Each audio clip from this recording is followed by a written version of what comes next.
The really specific hate comments I get are from men who often have their family in their profile picture, wife and kids. And I could say anything to those people. It's like, if your child saw this comment of you bullying a random girl on Instagram, would they be embarrassed? Because if I saw my dad doing that, I'd be humiliated. So just think about that.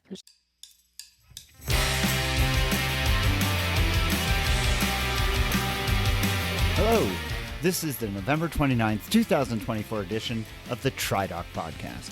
I'm your host, Jeff Sankoff, the TriDoc, an emergency physician, triathlon coach, and multiple Ironman finisher, coming to you as always from beautiful, sunny Denver, Colorado. I want to take a moment to wish all of my American listeners a very happy Thanksgiving. I hope that you're all enjoying a relaxing holiday weekend filled with friends and family and food and, of course, a turkey trot to help burn off some of those calories. Personally, I'm on the last day of a diving vacation with my family in French Polynesia and will be heading home tomorrow for a short week before leaving again for the other side of the world. This time, I'm off for New Zealand, where I will be finishing off my season with the 70.3 World Championships in Taupo. This is an event that I personally am really looking forward to, and I know that many others are as well. I started my training this year, all the way back on New Year's Day, and after 11 and a half months, I'm definitely looking forward to a small break. Now, like many of you, I am not going to stop training completely, but I have learned over the years how important it is to take some time to decrease the volume and intensity at the end of the year in order to rest and recover, and more than anything, give yourself a much-needed mental break. It can be difficult to continually motivate yourself day in and day out to do all of the training, and personally, I find it much easier to do so over the course of the year if I give myself a bit of a breather around this time. It's a good time for it too, especially if you're in the northern hemisphere. After all, it's cold and dark, and it's the holidays. Who wants to be dedicating all the time and energy to training when it could be spent with your friends and family? Now, if you're a Patreon supporter of the program, then you may have heard the bonus episode that I recorded with professional triathlete Laura Siddle that released last week. In it, she alluded to the long season as one of the things that can impact professionals as well as age groupers. When we discussed her picks for the men's and women's races in Taupo, she was careful to note that those athletes who have raced the most this year may be the ones who falter in New Zealand, even though they have done the best up to that point. It's a reminder that pushing yourself hard, while it can be very beneficial for your results, it can do so maybe only to a point. And so we have to give ourselves the grace to take a step back at some point and decompress, train a bit less, and allow ourselves the time to refocus and rededicate to a new season in 2025. So be a smart athlete and dial it back a bit in the next month or so. Enjoy some of the things that you may have sworn off during your hard training during the summer and reconnect with people you may have lost touch with. Whatever you do, take the time to indulge in some serious self-care and don't feel even the slightest bit guilty. I promise, it will be more than worth it. On the show today, the medical mailbag has a different New Zealand tie-in, unrelated to the World Championships. Not too long ago, I got an email from The Feed about a new product they were promoting that promised some pretty impressive results for athletes who train and race in the heat. New Zealand black currant is a fruit very rich in all kinds of organic compounds that are associated with the claims that are being made. And according to The Feed, the supplement in which the fruit is found, called Curranz, Curranz, has research to back it up. Juliet Hockman and I take a look into what exactly that research is, what the evidence says and doesn't say, and that's coming up in just a few moments. Later, I'm joined by a very entertaining and talented young woman who lives and trains in Los Angeles. Carolyn Carter is a self-proclaimed slow pro in triathlon and has a huge following on Instagram as the LA Triathlete. We connected on that platform after I saw her response to one of the trolls that she too frequently has to deal with, and I wanted to know more about her and why it is that we seem to feel the need to tear each other down so much instead of lift each other up. We had what I thought was a great conversation, and you can hear that in just a short while. Before we get to all of that, I want to take a moment to thank all of my Patreon supporters of this podcast, including brand new subscriber Michael Morrissey, who decided that for about the price of a cup of coffee per month, he could sign up to support this program and in doing so, get access to bonus interviews and other segments that come out about every month or so. The most recent of those episodes was released last week and features the aforementioned interview with professional triathlete and member of the Athletes Board of the PTO, Laura Siddle. Laura helps me look forward to the 70.3 World Championships in New Zealand and gives her picks for the win on the men and women's side. That bonus episode and others like it are available on a private feed for Michael and all of my other subscribers. Plus, for North American subscribers who sign up at the $10 per month level of support, they receive a special thank you gift in the form of a Boco TriDoc podcast running hat that I am displaying right now on the YouTube video for those of you who are watching. If you're listening, you'll just have to imagine how awesome it looks. And for those of you who are going to be in Taupo for the World Championships, I'm going to be bringing along a few of these, so I hope that you will look me up while you're there. I will be glad to bestow upon you one of these awesome running hats. The other way to get one, of course, is to become a Patreon supporter. And this is a reminder for those of you listening that I hope you will leave a rating and a review wherever you get this podcast. I promise you they are immeasurably helpful in improving the visibility and also the listenability of this podcast. And if you're watching on YouTube, do me a favor, hit the like button and subscribe to the channel. Whatever you're doing, I hope that you will consider visiting my Patreon site at patreon.com/TriDoc podcast. Look into what it takes to becoming a supporter so that you can get access to those bonus interviews and maybe the cool TriDoc podcast running hat as well. As always, thank you in advance just for considering.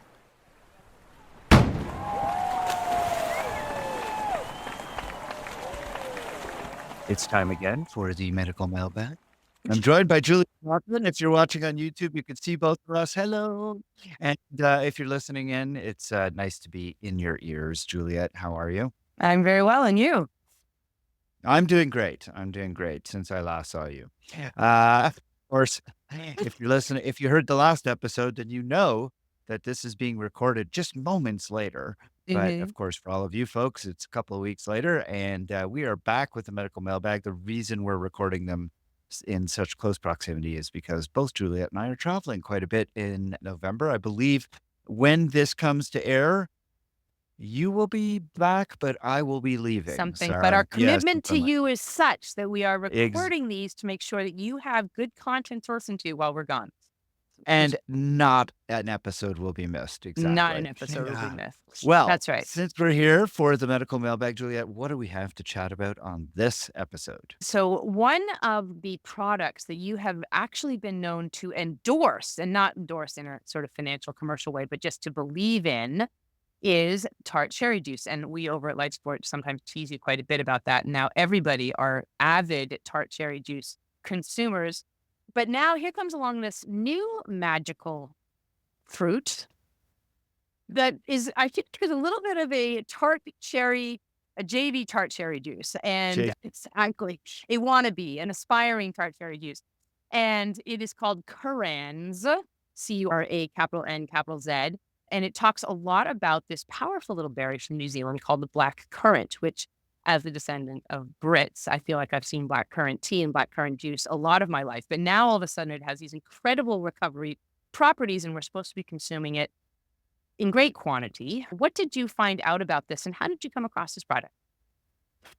Yeah, this is one that I just like all of you out there, I get inundated with all kinds of emails and social media advertisements for all kinds of stuff. And this year I actually signed up to be part of, I can't remember what the group is, like the 1% of the feed, or I can't even remember what it's called, but basically it's like the Amazon Prime for the feed. So we get free shipping and we get like a percentage off on everything, but it also gets me a lot more advertising emails. Right. And so I got one last week and I'm just going to read from it because when I read this email, I found myself feeling very incredulous. Just bear with me. It's a little bit long. So here we go. This is straight from the email I got from the feed. It's more than finding the right fuel or adapting to higher carbs. Studies have shown that 90% of athletes have experienced heat-induced GI distress. And I should also mention, just to interrupt here, that this email came to me in the run up to the Hawaii Ironman in I was Kona. gonna So say, I it bet it was, came out yeah, right at Kona. Exactly, yep. exactly. So it was Mhm, very timely. mhm. When we train hard, especially in warm temperatures, blood flow is redirected from the gut to help regulate our body temperature. The result is cramps, nausea, or worse. I is the person who sends these emails is somebody named Matt. I don't actually know who Matt is, but anyways, Matt at the feed is the I in this email. I've started taking something that has not only eliminated this problem for me, but it's also ramped up my recovery time and overall performance. Here we go. A few red flags already. It's called Currans. This is an extract supplement made from a powerful little berry from New Zealand called blackcurrant. Blackcurrant is a superfood containing one of the highest densities of polyphenols and anthocyanins. These antioxidants dramatically increase blood flow and reduce inflammation. New research proves that this supplement is incredibly effective in protecting the gut during exercise in the heat. This study is showing blackcurrant extract might be a simple, effective solution. It's also been proven to reduce muscle damage, soreness, and fatigue. End quote. That is a lot of promises packed into what, 2 paragraphs. Holy I wonder if smokes. Christian Blumenfeld was taking this right before he got on the bike. Oh my, not a It's selling point there, so many right? Yeah. promises, yeah. When I saw this email, I actually wrote right back and I said, "These are a lot of really bold claims. I would love to see some references." And after a couple of days, I did get a response, and they basically pointed me to the Curran's website's science page that listed a few references. And Cosette Rhodes got to work, dug into those references, did a literature search, and came up with a few more things. And here's what we found. So, polyphenols, we've mentioned those before. You mentioned tart cherry juice. Polyphenols are one of the chemicals that are found in a huge abundance in tart cherry juice. The other reason tart cherry juice is something that I continue to use is because it's incredibly concentrated in melatonin. And in fact, my son, who I love talking about, Adam, the cross country runner who just competed in state today, he has been using tart cherry juice to augment his sleep and has actually found it to be beneficial for him. So even young and old can benefit from tart cherry juice. But I digress. Mhm, let's go back We're super not the talking super about that. Yes. current. New Zealand blackcurrant, very high in polyphenols, so similar to tart cherry juice, but then also these anthocyanins. What are anthocyanins? These are a similar kind of chemical. They are actually a different category of polyphenols, and they have a wide range of health benefits, including a reduction in cardiovascular disease, anti-inflammatory effects, and even anti-cancer activity. And one of the ways that it seems that it might work to help with endurance athletes is that it upregulates the expression of an enzyme called nitric oxide synthase. Now, you may remember nitric oxide synthase from way back when we talked about beetroot juice. I Mhm, saw you recognize it immediately there, Juliet. mhm, So immediately. beetroot juice is very rich in nitrates and bypasses this enzyme. So instead of having our body synthesize nitric oxide, beetroot juice gives us the precursors and we actually formulate a lot of it. And nitric oxide is basically a vasodilator. It allows for dilation of the arterioles going into the muscle and theoretically at least improves oxygen delivery to the muscles. Blackcurrant extract in the form of this product called Curans is saying theoretically that the polyphenols will help with anti-inflammatory effects. They will help with all of the things that we saw with tart cherry juice. And then also the anthocyanins may help by improving blood flow to your muscles. So a lot of potential here. We'll get to the heat stuff a little bit later, but let's first look at performance because there were some studies there. Found a couple of small studies. One of them was on time trial cyclists. And I want to point out a very important limiting factor for the chemicals found within Curans, and that is that it seems to be similar to what we saw with beetroot juice, very time sensitive. And that is to say, almost all of the effects seem to be limited to the first 60 to 90 minutes. Not 100% clear to me why. Maybe it's because it gets broken down very quickly. Maybe because it is not in abundant. I just don't know why, but it seems like it's got a pretty short time life. When they did this time trial for cyclists, they actually looked at a 16-kilometer time trial. And what they did was they had people do 7 days of lead in with this New Zealand blackcurrant supplement.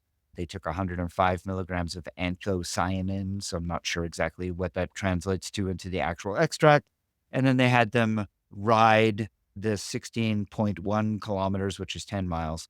They did a 10-mile time trial and found that neither different dosages or the dosing regime resulted in faster performance times compared to a placebo, which is interesting.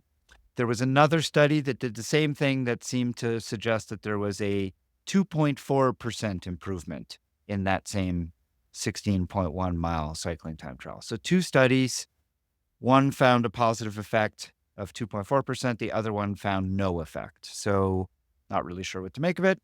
We then found a study on running. Again, short distance because we're talking about pretty limited time effect of this stuff. So a 5K run, they looked at people getting this New Zealand blackcurrant versus placebo.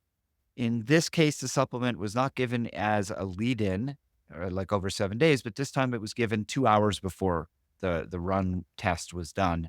And here they found that, and these were not like the fastest runners in the world. These were people who ran sub 25-minute 5Ks, but they were not running sub 20. So in this case, when they ran a 5-kilometer time trial compared to placebo, with blackcurrant, they took off about 3%, which is not nothing. It wasn't huge. The actual time was 21:48 versus 22:26. So I don't know, over 30 seconds. It's still something. It wasn't exactly clear where this was coming from, though, because they measured a bunch of physiologic metrics, a bunch of cardiovascular things, and they couldn't really find any major differences between placebo and the blackcurrant. But were thinking maybe this just shows that the muscles are being better oxygenated because, as I said, this idea of the increased nitric oxide synthase, possibly, but they didn't know why there would be a difference here. Then I found a couple of other sort of case studies, which are not to be considered powerful research. Instead, they're just supposed to be, hey, we found this with 1 or 2 people. It's interesting. You might want to do more research. They had an Ironman athlete cycling for 4 hours in whom New Zealand blackcurrant improved performance. They had 2 ultra runners in whom New Zealand blackcurrant improved performance. And both of those papers, they said, look, these are interesting, but without, all it really means is we need to see more research with robust protocols. And to date, that hasn't been done. So not really sure what to make of all that. So that's performance, very limited body of evidence there. Maybe small benefit for running, cycling, maybe not, certainly nothing earth shattering. How about recovery? Recovery also, unfortunately, has some conflicting evidence and nothing really dramatic. The first of the studies we found was consumption of New Zealand blackcurrant extract improves recovery from exercise-induced muscle damage in non-resistance trained men and women, a double-blind randomized trial. So this is the kind of study we want to see. Nobody, the investigators and the people in the study, did not know if they were getting placebo or the New Zealand blackcurrant. They were randomized to one or the other. The only thing is this is not really comparing to the kind of athletes that we're speaking to. These are people who were completely non-trained. And then they did some weight training, specifically the biceps. And then they would basically say, after doing these exercises, how sore are you? And then after giving them New Zealand blackcurrant in a lead up to the exercises, were they able to recover and do serial exercises the next day kind of thing. And basically what they found was using New Zealand blackcurrant prior to and following a bout of eccentric exercise, so weight training, it actually seemed to help with muscle damage and improve functional recovery. So it makes sense. We've seen that with tart cherry juice, right? The polyphenols in tart cherry juice seem to help with recovery. It makes sense that New Zealand blackcurrant extract might as well. However, that is a very kind of controlled study on one muscle in non-athletes. Another study that actually includes the scientific director of this company, Curran's, is titled, I love the title because it's the Jeff Sankoff title writing school, No Effect of New Zealand Blackcurrant Extract on Recovery of Muscle Damage Following Running a Half Marathon. I don't even think I need to tell you what it says. It's right there. But this is a really important point to bring up because I've talked many times about how we very rarely see negative studies published. Right. And this is one of those times that we're seeing not only are we seeing a negative study published, but we're seeing a negative study published by the scientific director of this company, which is fascinating. So that to me lends a lot more credibility to the positive studies because it means that they're willing to share with you their negative studies as well. Kudos to them. At any rate, basically this is 20 recreational runners, 8 of whom were women. They ran a half marathon. Their finishing times were not earth-shattering. These are people who ran about 2-hour half marathons. They were given New Zealand black currant or placebo for 7 days prior and 2 days following, and then they had measures of markers. We've talked about these before, but Mhm. markers of cell damage, markers of Mhm. inflammation, and then they also had to do some exercises afterwards to see if they had recovered well, and it turns out there was no difference whatsoever between those who got placebo and those who got the New Zealand black currant. So, don't know. We have Yeah. one paper that seems to suggest it helps, another paper that says does not. The paper that says it does not is a more real world paper because it's actual athletes doing a half marathon. So, I don't know. Hard to know what to take from all of this. But then we get to what that feed article was talking about. That's heat performance. Now, Right. before I get to the article in question, I want to talk a little bit about why it is that heat is a problem for us. And it was mentioned a little bit in the email, but Juliet, have you, I know you've never raced in Kona, but have you done any races in high heat, high humidity environments? High humidity, no. High heat, sure, but it's a dry heat, so that's a totally different battlefield. But obviously, this is a huge factor for our athletes who, well, race at Kona, but also race in Asia, race in the southeast part of the United States, et cetera. And it's a big part of their preparation and a big part of how we expect them to perform and what their challenges might be on race day. And how do you counsel your athletes that are going? I know you just had an athlete perform at Kona. So All what right. is your advice to those athletes when they're going to these races? Twofold. One, to the extent that you can do a heat preparation protocol, and that's easier for some people than for others, depending on where they live and what their resources are and how much space they have in their house and everything else. One is to do a pre-race heat prep protocol, and the other is just to have very realistic expectations about their pace or time goals for race day. We can see over and over again if the same athlete racing in a cool environment versus a hot environment or a hot and sticky environment, and the all things else held equal, the performance in that hot environment is just going to be much, much slower. The heat adaptation is huge. You mentioned it, and I've talked about it on this program before. There are various ways to do it. Exercising in a warm room, extra clothing on, that can help, but it's not perfect. Sauna protocols have been shown to be quite effective. 2-week lead in, Yeah. increasing the amount of time you spend in a dry or wet or preferably both saunas can also help adapt the body. And then getting to the destination as soon or as early before the race as possible. We see all the pros showing up in Kona at least a week before. Many Mhm. of them are there for a month before to try and adapt to the heat and humidity. And we know that our body will make physiologic adaptations to the heat, but our bodies need time in order to do that. So the longer you could spend in that warm environment before the race, the better. But like you said, most of us can't do that. Right. We are working and we don't have the luxury of being able to be down there. So what happens when we are exerting ourselves in these kinds of warm environments? And I mentioned humidity because heat is part of the problem, but humidity amplifies the problem dramatically. You can have a Mhm. much lower temperature, but a higher humidity, and it's going to feel significantly worse because of something called a wet bulb temperature, which I'm not going to get into, but basically humidity makes it always feel significantly worse because your cooling mechanisms for your body don't work as efficiently. And when air is saturated with water, it transfers temperature to your body just at a higher rate. So what happens when we exert ourselves in the heat? Basically, our core temperature starts to rise. And as a means of trying to cool ourselves off, we start shunting blood away from the places where it's needed, our muscles, our gut, all to our skin. All our blood vessels were dilated in our skin, and we will try and use our skin as a radiator to shed heat.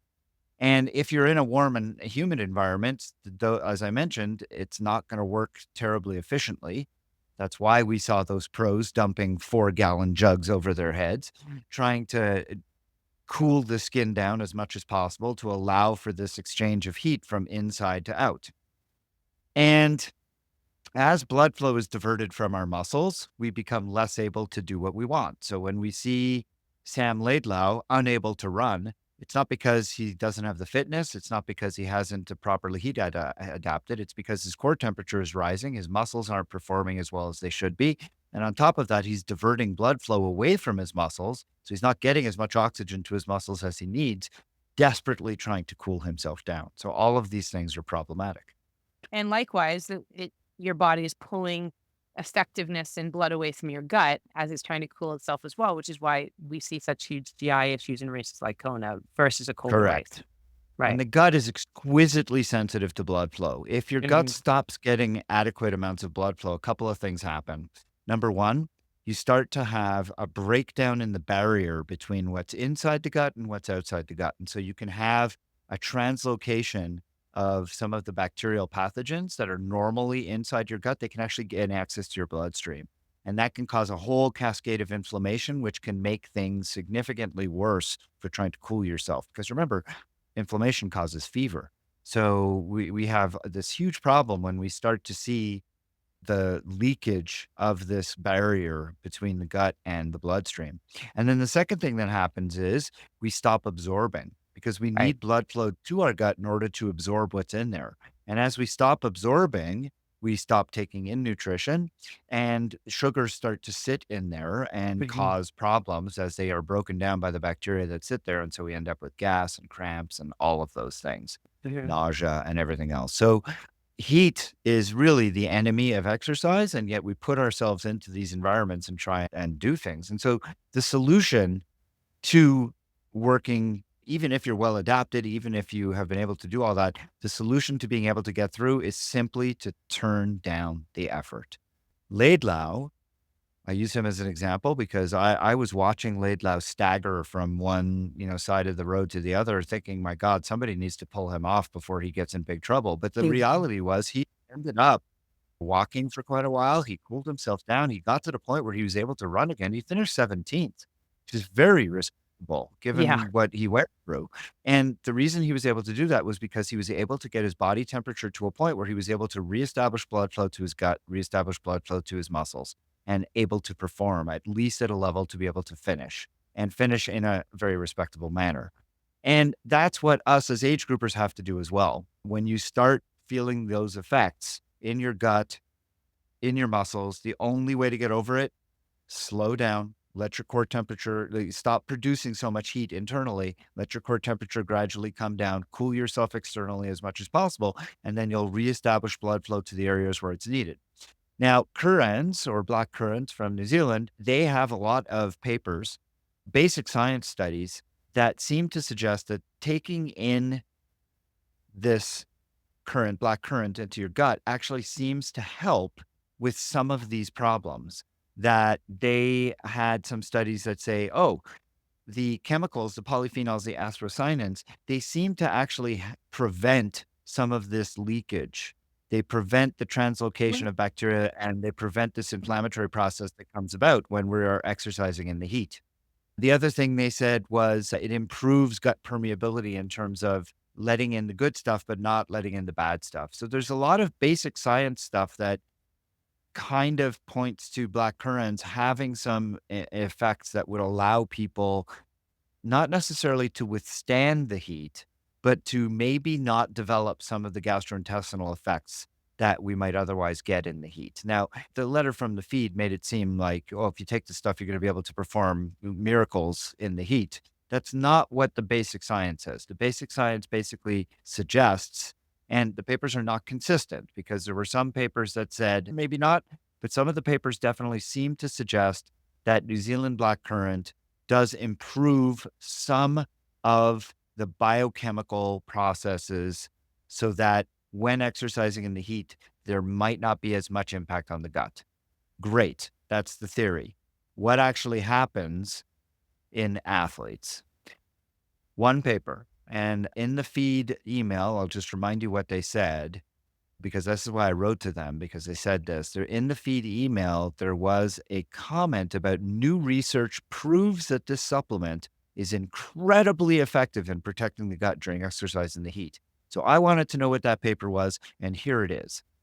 Anthocyanin-rich New Zealand blackcurrant extract reduces running-induced gastrointestinal symptoms in the heat. Sounds promising. This was not a published paper. This was merely a poster abstract presented at a conference. So what does that mean?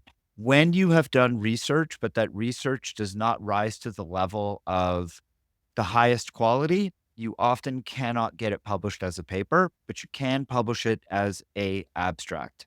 Hmm. Alternatively, sometimes when you're doing research, your preliminary results are not ready yet to be submitted as a paper. So instead, you present them as an abstract. And the reason you do that is because it pads your resume. It looks good to have an abstract, and that just shows that you're doing ongoing research. But an abstract ideally would be followed up with a paper published. This abstract was published a couple of years ago and no paper has followed. So it suggests that either their results didn't end up being as good as what they put in the abstract, or they didn't have further results, or when they submitted it for review, it was rejected. I don't know what the answer is to that. All I know is what they said was they gave New Zealand blackcurrant in a 7-day lead up. They had people running on a treadmill for 1 hour in a very controlled environmental condition, and 92% of participants in the placebo group experienced gastrointestinal symptoms, 25% in those who received New Zealand blackcurrant. Shiver me timbers. I'm ready. I'm on board. That's fun. Are you Sounds sure this great. was? Are you sure this wasn't an abstract from Adam's 10th grade science fair? Yeah. Let's read the fine print For sure. because it sounds too good to be true. It probably is, and indeed it is. In the placebo condition, 2 participants reported severe symptoms, and those severe symptoms were dizziness and nausea. In the New Zealand blackcurrant extract condition, there was 1 person who had severe symptoms. So you could report that as a 50% improvement, but the reality is those numbers are very Yes. small. Yeah. And again, this study was on a grand total of, if I remember correctly, 20 people. So it's a very small group. In the placebo condition, 11 participants reported total GI symptoms, and this was reduced to 4 participants in the New Zealand blackcurrant extract. So again, sounds great, 92% to 25%, but those symptoms were burping and And heartburn. heartburn. Now, I have done Kona twice. I have raced in Chattanooga. I have raced in Augusta. I have raced in a lot of hot and humid environments. Burping and heartburn, I would have been thrilled for those to be my only symptoms running in the heat. I just, yeah, I was a little bit surprised to see that was what they reported as such a earth-shattering. Anyways, the takeaway from this is I'm not convinced. Now, this is a natural product. There's definitely no downside to this. It has a lot of polyphenols in it, which we've discussed previously as being something good. Anthocyanins certainly seem like possibly a good thing. There's a couple of hints that maybe there's a performance benefit here, at least in short duration type things. Nothing earth-shattering at all. It Am I could be going one to of those sign? products that they just haven't done any good studies on yet. They've done a few. Some of the basic science studies are really interesting, but they just haven't borne out in clinical studies. And you're Right. right. There may be clinical studies to come, and we'll have to revisit this in the future if it happens. But to me, the advertising is outpacing the No, true. science True. dramatically. And the one other thing we always talk about is cost. It's recommended you take 1 capsule per day. 30 capsules cost $38. So not exorbitant, given how much we pay for other things. If you want to try this, I certainly wouldn't say not to. I just wouldn't tell you to expect anything dramatic. I certainly would never say I would never say with the strength of conviction that Matt at the feed did, I would never say to take this thinking that you were going to get incredible results with performance recovery and especially performance in the heat, because that just does not seem to be borne out with the evidence that I have seen so far. All Fair? right. Another product doubted by the TriDoc. You heard it. Again, I don't say not to use this. I definitely think that most natural products I have no problem with. And I don't think you're going to go wrong using this, but I definitely don't think you're going to get the kinds of benefits that are being promised. Oh, tart cherry juice. That's going to stay in Tart my cherry fridge. juice and spirulina. Yep. That's it. Yep. It's another medical mailbag down, and you and I are off to warmer climes, at least for a short duration. And when you Mhm. get back, we will have another medical mailbag to record. But until that time, if you have a question that you'd like to submit for us to answer, I hope that you'll do so. Send me an email, tri_doc@icloud.com. You could drop your question into the private Facebook group. Search for the TriDoc podcast on that platform. Answer the 3 easy questions. I'll grant you admittance. You can join the conversation, ask your questions there. We would love to have you aboard. Juliet, thanks for being here. Have a wonderful trip, Thank you. You as well. and I'll see you in a couple of weeks. Yeah, sounds good. Okay. See you later, everybody. Bye.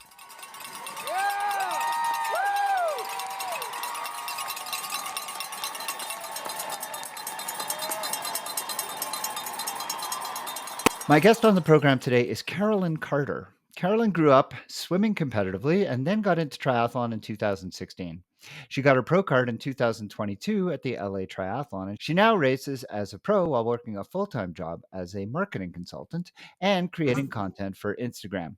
Carolyn is a self acknowledged, quote, slow pro, end quote, a title that she bestowed upon herself and wears proudly. She has, quote, slow pro, quote, raced in Santa Cruz, Indian Wells, Oceanside, St. George, among other, all at the 70.3 distance and many Olympic distance races as well. She came to my attention, though, because of a social media post that she made on Instagram. And we're going to talk about her career as well as her social media content and that post in question as we get through this interview. Carolyn, thank you so much for joining me today on the TriDoc Yes, podcast. of course. I'm very excited.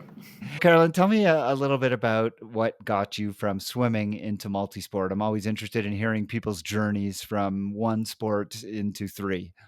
Yeah. First of all, I apologize if you hear the truck outside. It's really loud. I think it's almost done getting the trash. But yeah, so I swam. I started swimming when I was 5 years old. I literally did not do another sport my entire life. Like, never had experience with running. I was always horizontal in the pool. And then I quit swimming. I swam up until I swam for a D1 school in Ohio, and I swam for 1 year, and I ended up quitting. Just I got so burned out. It was so much. Not surprisingly, college athletics is a lot, but it was just I was over it. So I did not swim.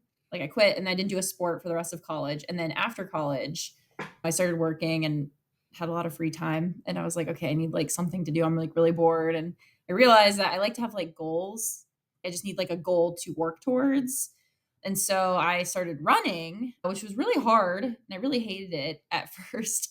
And I was like, I don't understand how people can run a marathon. But then I kept at it, and I ran my first half marathon I signed up for it in 2015, ran it in 2016. And before I even ran it, I was like, you know what? I've been running a lot. I have the swimming background. I should do a triathlon. And so before I had even done a triathlon, didn't even own a bike, hadn't ran a half marathon, I signed up for my first triathlon, which was 70.3 Ohio. That was in 2016. And then I bought a bike, I ran the half marathon, and then I did the race, and everything was fine. So it all worked out. Clearly, you had something of an aerobic engine to help you get through Yes, all of yes, it. that helps. Yeah. Unlike so many of us who come to the sport as adult onset swimmers, you had the swimming part taken care of. So, did any of it? You said running was difficult, but was biking a challenge for you to take up as well? I don't know. It felt like running, it didn't feel as natural. I don't know. It just was hard, and then it took me a while. It still does. I've been running at this point now for almost 10 years, and it still feels like I'm struggling often. But when I got the bike, I don't know. I didn't really I felt like I learned how to clip in really easily. I felt like I could take like the breathing rhythm that I would do in swimming and carry that to the bike and just feel the same like endurance kind of feeling. So I ended up really enjoying the bike. I ride alone a lot at first, which was boring. But then when I found group rides, and then I learned now biking is like my favorite of the 3. But yeah, I'd say running is still a love-hate relationship. Are you still strongest at the swim? Yeah, definitely. For sure. So, what was it like to get that experience at the LA Triathlon, which is a huge or was a huge triathlon, and there you are coming in. What I guess to get your pro card, you had to be what, top 3 women overall? Yeah, so I had always so I yeah, started triathlon in 2016, and then 2019 was a weird year because I moved from Ohio to LA, so I didn't really race that much, and then 2020 was obviously, like, COVID, so there's a pretty big gap there. So, like, in that gap, I got way better at cycling, and then I did my first comeback triathlon in, I think, like, 2021 after COVID, and realized I did improve a lot during that time off, from racing, and I always wanted to get my pro card, but it felt like a pipe dream. I was like, "Oh, that's never gonna happen for me." Like, maybe a miracle will happen. And so I did the LA Tri and I didn't even know the pro qualifying standards are super confusing. That's like a big question I get asked on Instagram all the time. And USA Triathlon does have a document with all the criteria. And you look at it and you're like, I don't even know what I'm reading. So I did the LA Triathlon, came in third overall for women. And one of my good friends came in first. And she like DM'd me on Instagram a week later. It was like, "Are you gonna take your pro card?" And I was like, "What are you talking about?" And she's like, "Oh, you qualified." And I was like, "What?" And so, yeah, I, like, looked at the results, I looked at the criteria, and I was like, "Holy crap." So then there was, like, an internal debate for a while, not a while, because I knew I wanted to take it, and I was like, "I can always take it and just take it back. You can take it and you can, like, stop being a pro whenever you want." So I was like, "I can just take it and see what happens." But, yeah, there was, like, a big internal debate there for a while if I should take it because I was like, "I know I'm gonna be back of the pack," but I'm like, "Does that really matter? I still earned it, so why not take it? This could be the only opportunity where I qualify." That's kind So of what what was it that drove you to want to be a pro? Because you said right from the get-go, you said, "Oh, I'm Mhm. gonna be a back of the back pro." And I think a lot of people who wanna become professionals in triathlon do so for a lot of different reasons. There's Yeah. obviously gonna be this whole group of people who wanna do it because, "Oh, I this is gonna be my career, I'm gonna win, Mhm. I'm gonna make a living off of it." That clearly Uh-huh. wasn't your approach. So what was it that drove you? First of all, the first reason, honestly, is maybe a little bit I don't know the word I'm looking for. I V honestly just thought it'd be cool. vanity? Yes, That's vanity, that's fair. it. That's It's totally vain. fair. Yeah, I it's was totally being fair. vain. I was like, "How Yeah. cool." And at this point, I had a somewhat big following on Instagram, and I'm like, "That's cool to be able to say, put pro triathlete in my Instagram bio." Honestly, come on, so that's pretty cool. But then the second reason where the benefits are really good. You get cheaper race registrations, you get like the porta potties in transition, and it just I don't know, it's just like all these like cool like little experiences that you get as a pro that you wouldn't get otherwise. But I also felt like at that point, like I was getting faster and I will say, like, I have been back of the pack, but, like, this year, I only did 2 70.3s, but I wasn't last. I wasn't even second to last at either one. So I am back of the pack, but it's I feel like I'm moving up at least a little bit. I don't think I'll ever be in the money, but it was a way to also push myself harder because once I got my pro card, I also hired my coach. I didn't have a coach before then. And then I really got into a routine and some more serious training. So it's also like an excuse to push myself a little bit more. And I think it's important to note that a slow pro is a ridiculously fast age grouper. So it's you can poke fun at yourself a little bit by calling yourself a slow pro, but I still marvel at your abilities and the fact that you did it all Thank without a you. coach and you did it all on your own, and that just shows how much raw talent you obviously brought to this. So Thank you. how has it felt to show I love the comment about the porta potties. They're very nice. Yeah, that to me is almost worth the price of the That's what I'm pro card right saying. there, yeah. The what has it been like to show up to some of these races and find yourself amongst some of the big names in the sport? And from what I've heard from other pros that I've spoken to who are similar, who are Mhm. new to it or rookies or maybe not in the top upper echelon, all of these women are fantastically approachable, very lovely, and very helpful. What has it been like for you? So, I think the first couple races was extremely intimidating because I didn't know any of them, and you're in the pro meeting, and you're like, "No one knows who I am. I don't know who these people are." I'm like, I don't know if they're nice. I don't know if they're just like focused on the race. And then, but they were so nice. And it's since that race, that was like 2 years ago, almost to the day when I did Santa Cruz as my first pro race. And like all the races I've done since then, it is such a community and same people start to show up at every race. And I've become such good friends with these women all across the board of the pro women. And it's next year could potentially be my last year with my pro card. And honestly, I don't really care about like the racing aspect. The part that makes me the saddest is knowing that I won't be racing with those women anymore. And it's going to the pro meeting with those women. I'm like, of course I'll still see them and still be friends with them, but it's just like getting that like quality time at the race. I might not have that anymore, which makes me really sad. So I'm like, maybe I'll requalify. Who knows? But yeah, And the it's lack just of porta potties. and the lack of porta potties. I just Yeah. get to like wait to pee in my wetsuit like everybody else.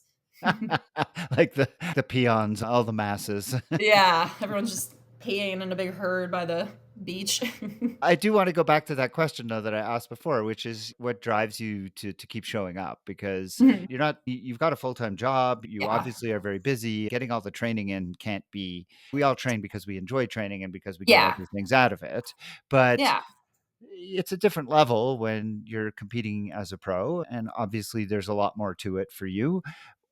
What is it that drives you? That's a hard question. It's a good question though. But I think, like I said before, I'm like such a goal-oriented person. So I like set these and they're like for now, like before it was getting my pro card. That was like I guess a big goal. But then now it's more like time goals, shave this much time off my bike, shave this much time off my run. And I think about that goal. I guess it's hard right now. So right now, I have no races on the calendar because I'm getting married next week. Honeymoon's in November. There's just a lot going on this year. And it is a lot harder to motivate myself to go out there and train because I'm quite literally training for nothing. But then I just think about Oceanside. I'm like, okay, that could be like a big race for me. And then it's just like laying a base. And so I don't know. I guess I just little improvements. And I don't know if that answers any of the question at all. That's a really No, I mean, it's a hard question. it is a hard question, and not everybody has really sat down to think about it, and that's okay. But congratulations on getting married Thank next you. week. That's Thank exciting. you. Yeah. Uh, It's a lot going on. is your husband to be involved in multisport at all? No, he's not, but he has a bike that he hasn't ridden. Like, when we moved to LA, it got put into storage and, like, literally has not been out of storage in 5 years.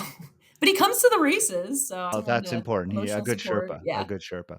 I want to talk a little bit about your social media persona, Yeah. because that is what got us together, because Yes. I saw a post of yours and reached out after seeing it. You are out there as, what's your Instagram handle?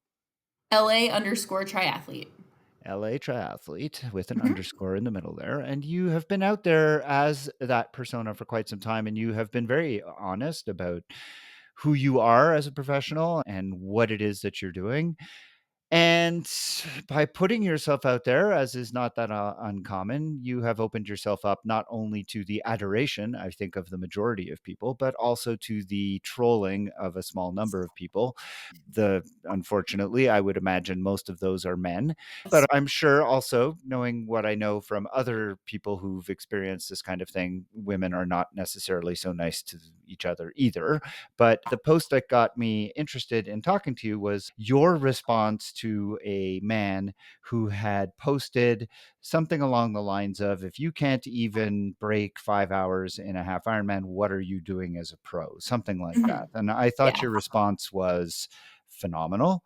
Carolyn's response was basically telling this individual in no uncertain terms to take his jealousy and his lack of other things to do with his time and go find some better use for it. But while she did that, she was modeling all of the things that she gets as a pro, which I thought Yeah. was fantastic. But Thank you. the reason I reached out to her was because I once again found myself just feeling sad at the state of the affairs, that people are so quick to tear others down. And Mhm. I wanted to talk to you about that because I know that you've been out there for a while. You have a huge following, as you said, and I'm sure that's not the only time this has happened. So you're you're putting on a brave face, of course, when you're on Instagram, but how does it feel to get these kinds of comments? So when I first started getting bigger on Instagram, I slowly start getting the negative comments, and at first it would bother me a lot.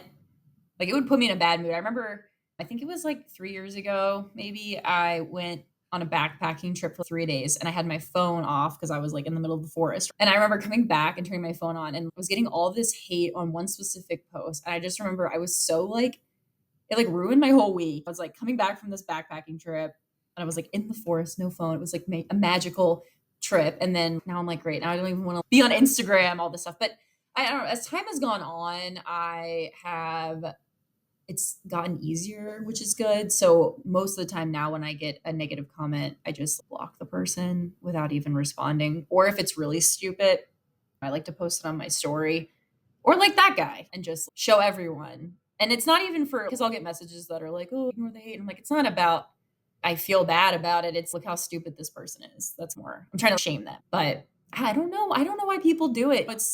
I'll scroll through Instagram and luckily I think my hate comments are pretty mild and there's really not that many compared to other people I see, but it's just like you'll see the most harmless post and you go to the comment section and people are just tearing them down.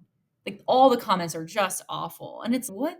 Is this a human being? I don't know. It's just we're all humans. What are you doing? And it's if you see something you think I've seen posts that I'm like, this is dumb, but why take the time?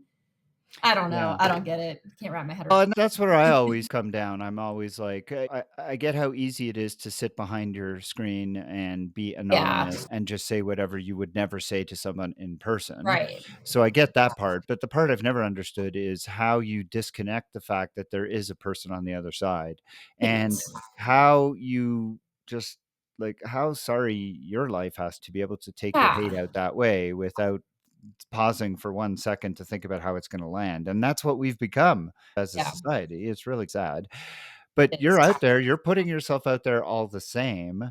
Why? Like, why? I'm glad that you do because I get a lot out of watching you. I think you're very Yeah. Thank you. entertaining, and I'm glad. Like, I have another friend, Alex Larson, who has a very entertaining Instagram about her business as a dietitian and a Oh, I nutritionist. love her. Yes. Yeah, Triathlon Joe. So we Yes. the people we I've talked about with you we're both mutual fans of. I know that they get a lot of negative stuff, but yet Mhm.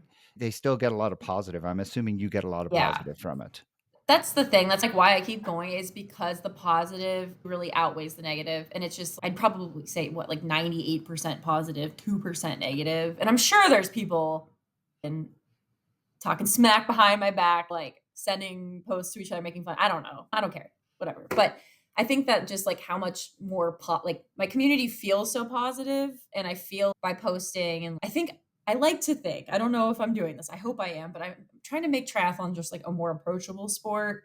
When I went into it at 23 or whatever, 22, I was like, this is so intimidating. Everyone's so scary and everyone's so serious. And I'm like, it's just not it doesn't have to be that serious. And you have dumb questions that you're afraid to ask when you first start. And it's just, I want people to feel like they have a safe kind of like space and can ask me things. And hopefully I'm posting helpful content. But anyway, I think that is why I keep doing it is just like knowing that I'm hopefully helping other like cyclists, triathletes, whoever. And have you heard from anybody that you did make an impact on them and that you did help them? Yeah, so this is literally almost makes me cry every time it happens. Occasionally, I get like a message or a comment of someone who says, "I signed up for a triathlon because of you."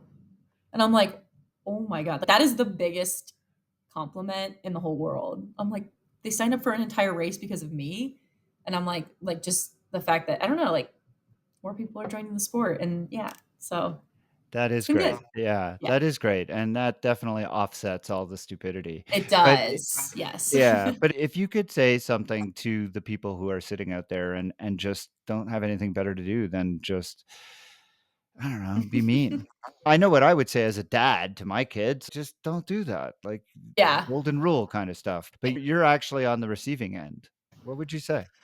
I would say before you have a negative thought about a post, let's say, and you're about to type something out that's really stupid. Just take a moment, put the phone down, go outside, touch some grass, go for a walk, and then come back Perspective. to it. Yeah, Yeah, perspective. perspective. And then come Yeah. back and then be like, am I going to look like an asshole if I comment this? Or another thing, here's another one. Here's one I always want to say because half the time, these men who comment, and you're right, I don't know why. It's not all men, but it's mostly men. I don't understand it. But I'll go to their profile to be like, who is this guy? And sometimes you get the ones that are like, I hate cyclists. I want to run you over with my car. And I'm like, oh, and it's just like some guy whose profile picture is a pickup truck, whatever. But the really specific hate comments I get are from men who often have their family in their profile picture, wife and kids. And I could say anything to those people. It's like, if your child saw this comment of you bullying a random girl on Instagram, would they be embarrassed? Because if I saw my dad doing that, I'd be humiliated. So Yeah. just think about Yeah. that. Yeah. No, those are all good points. Those are all good points. All right. I want to turn it back to happier things. Yes. Of the races that you've done, what are some of the standout memories that you have? Because I've done every single one of the 70.3s Really? you've done. I actually wonder if we were at the same events because I bet we we talked were. about Santa Cruz. We weren't, but which years did you do Indian Wells? I've done Indian Wells 2022, 2023. So we were there at 23. Yeah. Nice, Okay. Yeah. nice. That was my PR race. And when did you do St. George? This year. Okay, no, didn't I wasn't there this year. I've done St. George a few times, but not this year. But in any rate, when you think back on all those events as a pro, I imagine there's gotta be some things that kind of stand out. So what are some of the things you look back on and think to yourself, "Wow, that was really cool," or "That was a really good moment?" So there's a really funny one that's not as inspirational, but we were at the pro meeting for Oceanside and last year, so 2023, and we were like in the question part. And I remember asking a question. So basically, in Oceanside, there's that speed zone where it's like for 30 feet, you can't go over, I think, age groupers. I think it's 20 maybe, right? I I think it's think. 25 miles an hour for Okay, age wait, it's groupers, yeah. 25. So age groupers at 25, pros can do it at 30 or 35. I can't remember, maybe 30. And so my question was, because it's a no passing zone. And so I'm like, what if a pro is stuck behind an age grouper, which did happen to me this year? And I'm like, it's a no passing zone. What am I supposed to do? And then the race guy, like the guy who answered the questions, was like, you're just gonna have to go 25 miles an hour. And I remember Holly Lawrence turned around and was like, that's bullshit. And I was like, she was like on my side because she's obviously not gonna have to worry about age group people passing her because she's win. But I have such a girl crush on her. I'm like, she's so cool. And I was just like, I was like, she agreed with me. Oh my God, we're best friends. So that was really cool. But gosh, I don't know. There's been so many like cool experiences. I don't know. It's just really cool ever since like my Instagram's gotten bigger, is that at like races when people get like really excited and they'll be like, yeah, LA triathlete. It's just so hard not to smile, especially because it's the run. I don't like the run as much, but then you're like at Oceanside where there's people lined up the whole way and you're passing all the other athletes and everyone's, it's just so hype, so much fun. But yeah. That's awesome. That's awesome. That's another great reason to have the Instagram profile that you do because it lends that kind of you have friends and supporters at every race. That's Yeah, cool. it's so fun. Yeah. Makes the So you run so much mentioned better. you mentioned that last next year's your last year with that card. What would have to happen for you to be able to re-qualify for it? That also is confusing, but I think based off of what I read, I would have to do a race. So it's either Ironman, half Ironman, or another situation like the LA Triathlon where there's a pro field with a prize purse. And I'd have to finish, my time would have to be within 8% of the winner's time. So yeah. And then the problem is it's like all the races I want to do, I don't know, but I want to do Oceanside again, St. George, maybe Eagleman. And these are all pro series races. So it's great. All the really fast people are going to show up. So I'm like, now I need to find a race where maybe it's not as fast and I can requalify, but who knows? Maybe I'll get really fast next year. Yeah, maybe. So you're getting married, you got a Mhm. honeymoon coming up, so no more Yep. racing this year, I'm guessing. And do you have Yeah. anything you mentioned Oceanside, but anything else that you're thinking about for next year? Yeah. So I will say Indian Wells this year is not 100% off the table. I need to talk to my coach because I leave, I think on like November 6th and I come back on like the 23rd. So I'm gone for a long time. And then Indian Wells is 2 weeks later. And I'll be in Africa. So it's not like I can just go train. I don't really know if I want to train the honeymoon. So I'm like, will my fitness carry through those 2.5, 3 weeks? Is it worth it? Or should I just go and cheer? So potentially Indian Wells. And that one's just so close to LA. It's like easy. But yeah, I'm definitely doing Oceanside. I think I'll do that one every year as long as I race. I love that race. And then I'll do St. George again. I did that one for the first time this year. I loved it. It's Like that amazing, one, isn't it? So beautiful. amazing. Yeah. I think it beats Oceanside now. And I PR'd my run there. And it's Oh, pretty wow. hilly. That's a So I tough was like, run. Yeah. it's a tough run. I was like, I just was feeling myself. And then I might do Eagleman. Haven't done that one. Heard it's fast. And then I need them to release the whole pro schedule because you like think of races you want to do and then they don't make them pro races. But I would like to do potentially Oregon or Augusta. Yeah, Oregon And was not a pro race this year, so no, I it don't know wasn't. that the swim is so fast. I don't know if it will be. I Yeah, we'll see. know. We'll Yeah. see. Maybe Michigan and then probably Indian Wells. I've got a lot of random ones in my head. I Next year is a lot less busy, and so that helps. The last question I want to ask you is how you manage doing all of it. You're very busy with the Instagram, but of course, you're very Yeah, busy with your full time job. So, as somebody who also is time poor because of all the balls I have in the air, yeah. how do you make it all work? That can be hard for sure. I think my job is they call it flex. So it is like partly remote, partly in the office, which really helps because it's like when you're at home, it's a lot easier to go get like a lunchtime swim. And my hours, work with a lot of people that are central time, East Coast. So I do start a little bit earlier and I'm able to log off earlier. So I have a little bit more, I can like work my schedule around like my training schedule around my work schedule a little easier than some people who might have to sit in traffic and stuff. So thank God.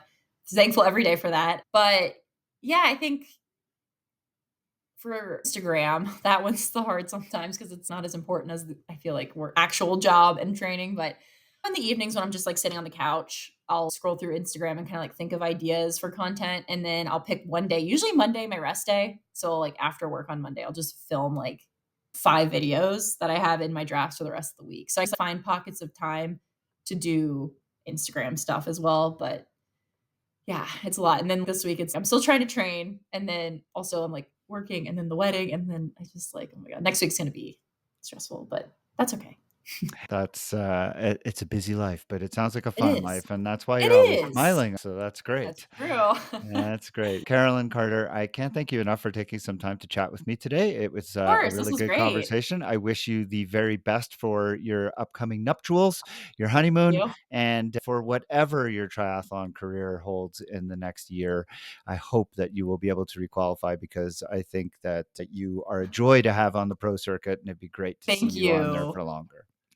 Thank you so much. Thanks for being here today. I really appreciate it. Yep, thanks for having me. Somebody's words out across all the airwaves. Saying the things Hi, that I couldn't my name is Denise Haslick, and I'm a teammate of the TriDoc and a proud Patreon supporter of the TriDoc podcast. The TriDoc podcast is produced and edited by Jeff Sankoff, along with his amazing interns, Cosette Rose and Nita Takashima. You can find the show notes for everything discussed on today's episode, as well as archives of previous episodes at www.tridocpodcast.com. Do you have questions about what was discussed on this episode? Have a question about some hot new gadget or trend that sounds too good to be true that you'd like the TriDoc to sanity check on a future episode? Send Jeff an email at try_doc@icloud.com. If you're interested in coaching services, be sure to check out tridoccoaching.com or lifesportcoaching.com, where you can find information about Jeff and the services that he provides. You can also follow Jeff on the TriDoc Podcast Facebook page, TriDoc Coaching on Instagram, and the TriDoc Coaching YouTube channel. And don't forget to join the TriDoc Podcast private Facebook group. Search for it and request to join today. If you enjoyed this podcast, do the TriDoc a solid and leave a rating and a review. And if you haven't already, be sure to subscribe to the show wherever you download it. And of course, there's always the option to become a supporter of the podcast at patreon.com/TriDoc podcast. The music heard at the beginning and end of the show is Radio by Empty Hours and is used with permission. This song, and many others like it, can be found at www.reverbnation.com. Be sure to visit and give small independent bands a chance. The TriDoc podcast will be back again soon to answer another medical question and chat with another amazing person in the world of multisport. Until then, train hard, train healthy.